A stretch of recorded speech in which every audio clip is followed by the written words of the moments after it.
Hello, it's time to noontime prayer. I wrote the Adult Bible Study Guide of the third quarter of 2025. It's titled Exodus. It has actually 13 lessons.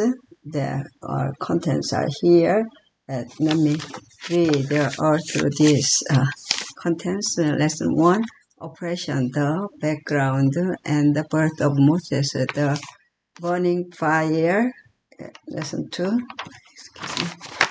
the burning bush, 3 rough start, 4 the plagues, 5 Passover, 6 through the Red Sea, 7 the bread and water of life, 8 the covenant at Sinai, 9 living the law, 10 the covenant and blueprint, 11 apostasy and intercession, 12 please show me your glory, 13 the tabernacle. And let's go to lesson 6 through the Red Sea. Read for this week's study. Today is the Sunday, the Exodus 12:31 through 36, James 2:17 through 20, Exodus 13:1 through 14, 13:1 through chapter 14:31. Hebrews 11:22, Exodus 15:1 through 21, Revelation 15:2-4. Memory text, the book of Exodus 14:13 and 14. And Moses said to the people, do not be afraid, stand still and see the salvation of the Lord, which he will accomplish for you today. For the Egyptians whom you see today, you shall see again no more forever. The Lord will fight for you, and you shall hold your peace. The Exodus is the most dramatic and glorious experience of God's people in the Old Testament. This event is the divine model of how God defeated the Hebrews' enemies and brought the Israelites victoriously into the promised land. It's also a symbol of salvation and redemption in Christ. From a human standpoint, the children of Israel were in a desperate, even impossible situation, one that they in and of themselves could not save themselves from. If they were to be delivered, it would have to be by a divine act. Is the same with us and the sin in and of ourselves. We are in the hopeless situation. We need something even more dramatic than the Exodus. And we've got it, the cross of Christ and what Christ did there for us all. The events of Israel's departure from the land of Goshen mentioned in Exodus 12 until the Song of Moses joyously sung in Exodus 15 through are breathtaking and incredible. God's signs, wonders, and miraculous redeeming works are at the peak. But even these do not compare to what Christ did for us at the cross, of which the drama of the Exodus was a mere foreshadowing. And Sunday, go and worship the Lord. On the night of Passover, divine judgment fell on those not covered by the blood. Exodus 12:1-12.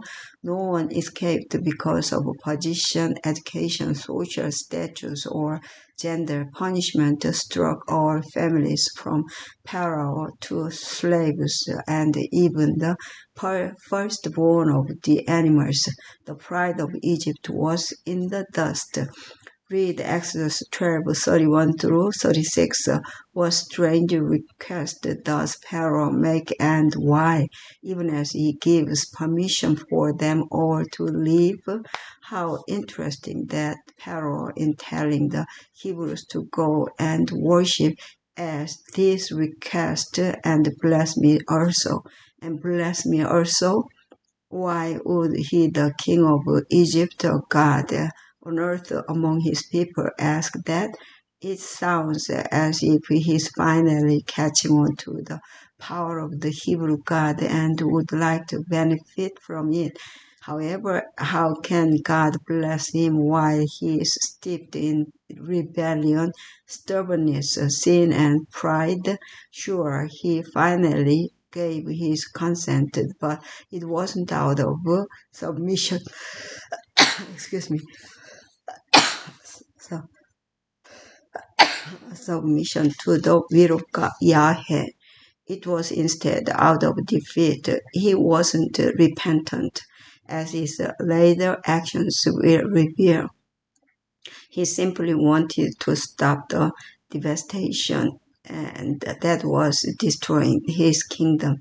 Pharaoh was humiliated, and given the tragic circumstances from the worst plague of all, he gave us permission for Israel to leave Egypt, what he refused to grant our previous time. And no matter the suffering his actions brought upon his nation, he now permits. And the Egyptian people understandably are eager for the Hebrews to go as well, as they said, please leave, or else we shall all be dead.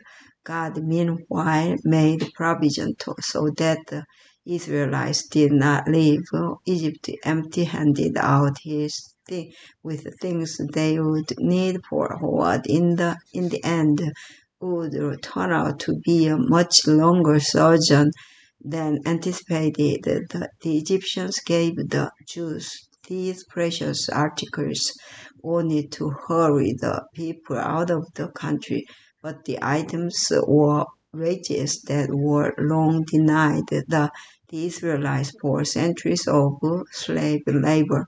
Surely for the Egyptians the price of getting the Hebrews out of their land was cheap enough. How often have we repented of actions only because of their consequences and not because those acts were themselves wrong? Why is that not true repentance? How can we learn to be sorry for the sins that, in a sense, we get away with, at least in the short term? Yeah, 7 minutes. So I'm gonna read the questions only. Monday, consecration of the firstborn. The Exodus 13:16 tells about what they were to put on their hands and between their eyes. How does this symbolize the important spiritual truth that regardless of how much faith we have, we must act upon that faith? And Tuesday, crossing the Red Sea. Think of the last time you faced a terrible situation. What was your first reaction? Faith in God or a lack of faith? What lessons should you have learned from that situation that could help you the next time another comes? And come it will. And Wednesday, marching forward by faith. Yeah, because Moses, the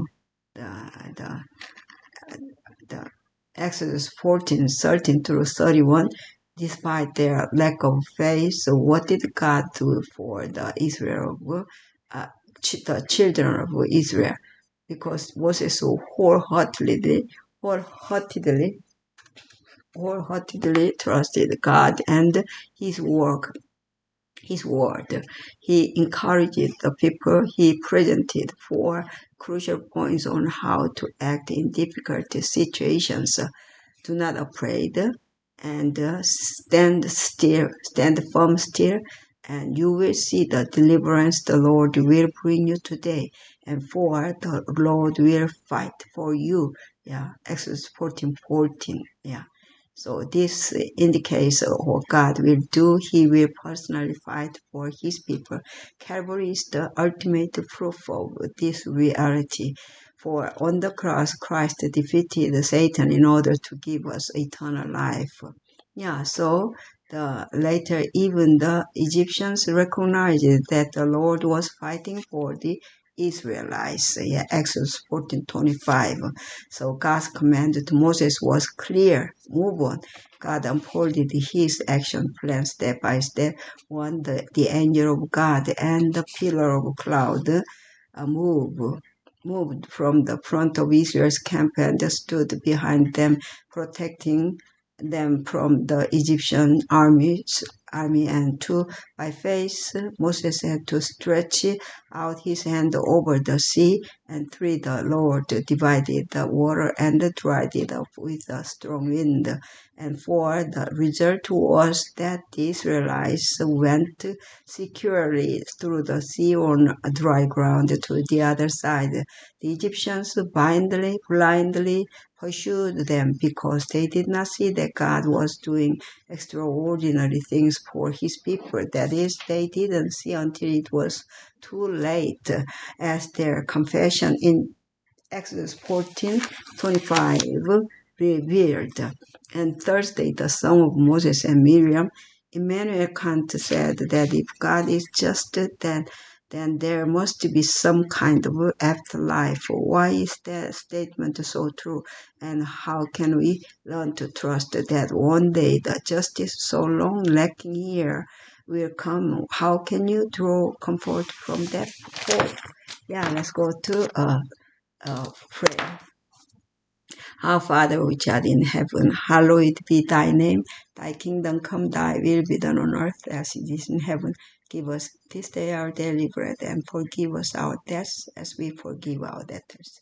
And lead us not into temptation, but deliver us from evil. For thine is the kingdom and the power and the glory forever and ever. Amen. Amen. Yeah, amen. Yeah. May God bless all of you. Let's go together. Amen. Amen. Yeah.